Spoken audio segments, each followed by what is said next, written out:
उत्तर प्रदेश में महज 6 महीने बाद फिर से विधानसभा चुनाव होने हैं। ऐसे में चाहे भारतीय जनता पार्टी जो कि सत्तारूढ़ दल है या मुख्य विपक्षी पार्टी समाजवादी एवं अन्य दल भी राजनीति के अखाड़े में उतरने वाली है। उत्तर प्रदेश की योगी आदित्यनाथ सरकार पुनः अपने 5 साल के वादे और दावों के आधार पर चुनाव लड़ने वाली है। नमस्कार, वीटीवी इंडिया के दर्शकों का बहुत बहुत स्वागत एवं आभार। मैं शिबू खान। इस वक्त हम मौजूद हैं उत्तर प्रदेश के कौशाम्बी जनपद में, जहां पे हम मौजूद हैं डोरमा ग्राम पंचायत में। हम इस दौरान ग्रामीणों के बीच में मौजूद हैं। ये यहाँ के स्थानीय निवासी हैं। इनसे हम चर्चा करेंगे और जानेंगे वर्तमान की योगी आदित्यनाथ सरकार द्वारा 4.5 साल में दी गई योजनाओं का सच। साथ ही हम जानेंगे वर्तमान की सरकार द्वारा जो वादे किए गए थे या दावे हुए हैं वो कितने सच्चे होते हैं। हम एक बार यहाँ के स्थानीय निवासियों से जुड़ते हैं और जानते हैं उनकी राय। दादा फिर से अपना नाम बताएं। मुंशी जी, बताइए कि योजनाओं में अब तक आपको क्या क्या लाभ मिला? हमें लाभ क्या मिला है? न पेंशन मिले न कुछ मिले। और तो आपने कभी इसकी शिकायत डीएम को, एसडीएम को, कभी तहसील दिवस एप्लीकेशन दी है इस संबंध में? अरे पेंशन के लिए तो बहुत दिया है। तो जिस तरीके से इन वयोवृद्ध दादाजी ने बताया कि इनको पेंशन नहीं मिल पा रही है, ये सच्चे हकदार हैं पेंशन पाने के, लेकिन आज भी पेंशन जैसी सुविधाओं का लाभ न मिलना वाकई में एक चिंता का विषय है। हमारे साथ दूसरे अन्य नेता, स्थानीय नेता हैं, इनसे भी हम जुड़ेंगे और जानेंगे इनकी राय। जी, अपना नाम बताएं। चंपाल। जी चंपाल, बताएं। जो सरकार लिख दिया है कि बिजली का कोई चीज का लिख के ले गए हैं और बिजली नहीं लगा, उनके ऊपर बिल आ गया तो गरीब के पास खेती न बारी, वो कैसे दे पाएगा? तो इसलिए आदमी परेशान है, गरीब, और उनके लिए पीछा पड़ा। जो नेता से कहते हैं तो कोई सुनाई नहीं हो रही। अच्छा, जैसे कि मैं समझ पा रहा हूँ कि आप कहीं ना कहीं से खेती किसानी से भी जुड़े हुए हैं, तो क्या आज खेती किसानी करना और आज से 10 साल पहले करने में क्या अंतर आया है, तो बता सकते हैं? अंतर पहले किसानी से अब किसानी से बहुत अंतर आ गया है। जो पहले किसानी होती थी उसका अंतर्भाग से सब कुछ होता रहा है। अब जो किसानी के अंतर भी आता है तो उसमें भी नहीं लाभ मिल रहा है। इसका वजह क्या? क्या महंगाई का बढ़ना? इसमें महंगाई की वजह है, पानी का है, सिंचाई का है, जुताई का है, सभी चीज की महंगाई है, तो कहाँ से गरीब कर पाएगा? तो जिस तरीके से आपने इनकी बात सुनी और समझी कि किसान आज बड़ी बुरी स्थिति में है, वजह देश में महंगाई का बढ़ना। आज चाहे वो डीजल पेट्रोल की दाम में बढ़ोतरी हो या फिर बिजली जैसी चीजों में बढ़ोतरी हो।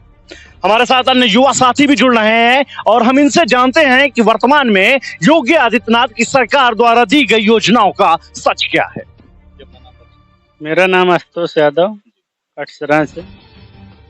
इस 4.5 साल सरकार में जनता को कुछ नहीं मिला, सिर्फ महंगाई छोड़ के। गैस इतना महंगा हो गया है कि लोग फिर लकड़ी से खाना बनाने लगे हैं। जो लोग गाड़ियां जिनके यहाँ हैं भी वो खड़ी करके साइकिल लेके चलने लगे, पैदल जाते हैं लोग।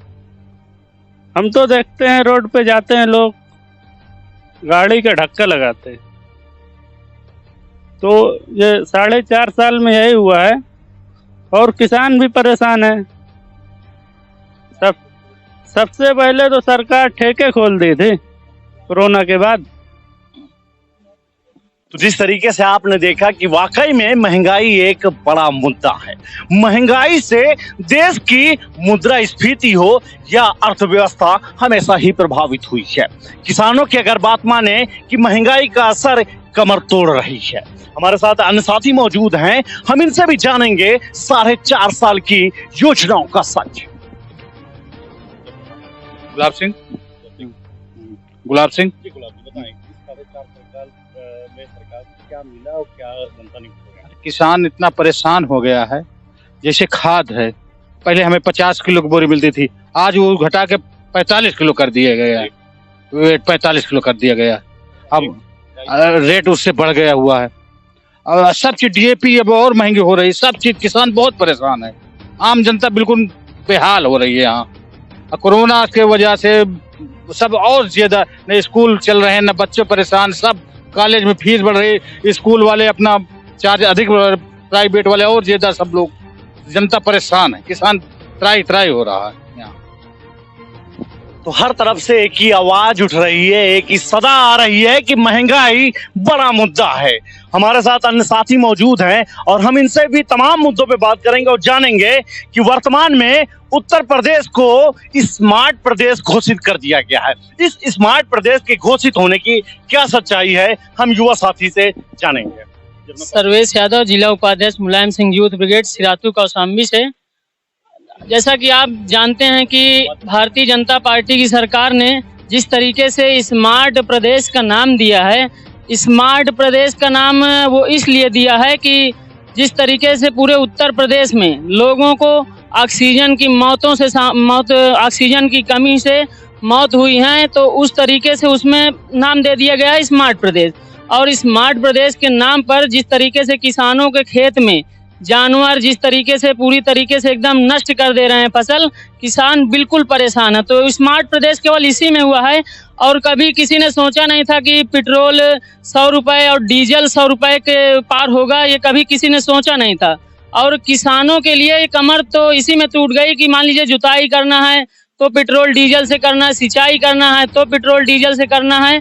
तो इसी तरीके से जो महंगाई हुई है, कभी किसी सरकार में इस तरह की त्राही नहीं हुई है। और भारतीय जनता पार्टी की सरकार ने जिस तरीके से नौजवानों किसानों की आवाज को दबाने की कोशिश की है, उस तरीके से भारतीय जनता पार्टी की सरकार को इस बार हार से सामना करना पड़ेगा। और पूरी जनता एकदम से त्रस्त हो चुकी है कि भारतीय जनता पार्टी को सरकार को उखाड़ फेंकने का काम करेगी इस बार। तो जिस तरीके से हर तरफ से एक आवाज आ रही है, वैसे देश ही नहीं बल्कि विश्व कोरोना जैसी महामारी से जूझा है। लेकिन हमारा देश, या यूं कहें उत्तर प्रदेश में, आपदा में भी लोगों ने अवसर खोजने का काम किया है। ये एक बड़े ही एक कलंकित बात हुई कि मौत के नाम पर भी देश के आवाम को लूटा गया है।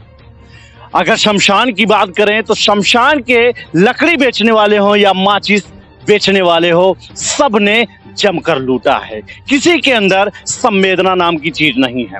सरकार की बात करें तो जैसे उज्ज्वला योजना के थ्रू गैस और गैस सिलेंडर दी गई है, लेकिन उनका रेट इतना हाइक कर दिया गया, बढ़ा दिया गया है कि जनता दोबारा से सिलेंडर भराने लायक ही नहीं बची है। हमारे साथ अन्य युवा साथी मौजूद हैं और इनसे हम जानेंगे कि वर्तमान में रोजगार को लेकर के सरकार कहां तक चिंतित है और क्षेत्र के जनता को रोजगार मिला भी है या नहीं। अरुण कुमार यादव, डोरमा।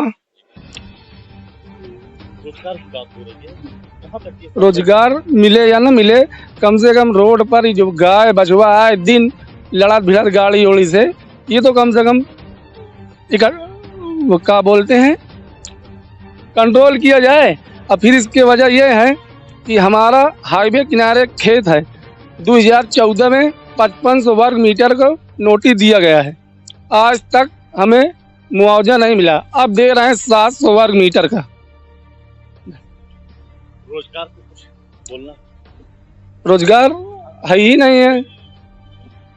तो जिस तरीके से इस युवा साथी ने रोजगार पर सवाल उठाया कि रोजगार है ही नहीं, सरकार से ये डिमांड करते हैं कि यदि रोजगार जैसी चीज ना बन पाए तो जो और भी सुविधाएं उनको सुविधाजनक बना दिया जाए, लेकिन सरकार जरा सी भी सुनने को तैयार नहीं है। हमारे साथ अन्य साथी हैं, हम इनसे भी जानते हैं इनकी राय और जानेंगे कि सरकार की योजनाओं की हकीकत क्या है और जनता को इसका लाभ मिल पा रहा है या नहीं। लव कुछ साहू, सरकार योजना निकालती है कि बैंक से लोन लेके काम करो। बैंक में जाओ तो पहले वो पैसे मांगते हैं, जितना लेना है उससे ज्यादा तो पहले मांग रहे हैं पैसे, तो कहाँ से काम करेंगे कोई लोग। बैंक है, कहीं भी जाए, किसी भी ऑफिस में जाओ, पहले उनको कमीशन चाहिए तब आगे काम होता है। जी, गरीबी योजना में पब्लिक को रोजगार नहीं है, कुछ भी, बहुत परेशान है और दुनिया में परेशान फिर रहे। मजदूर ले के घर में अपना परेशानी के हालत में है। यूपी के अंदर मोहम्मद हारून कुरैशी, हापुड़। और किसी को बोलना है, अपनी बात रखना है। तो जिस तरीके से महंगाई मुद्दा है, बेरोजगारी मुद्दा है, कृषि समस्याएं मुद्दा है, ऐसे हमारे साथ एक हमारे दिव्यांग साथी हमारे साथ मौजूद हैं। हम इनसे भी चर्चा करेंगे और जानेंगे इस सरकार से मिली योजना या दी गई योजनाओं का सच क्या। मैं ये बोलना चाहता हूँ कि भाजपा, मेरा नाम उदय भान पटेल है। हमने यहाँ के शीतला प्रसाद को विधायक बनाया, बहुत खुशी हुई कि अब विधायक बन गया, अब जीवन सुधर जाएगा।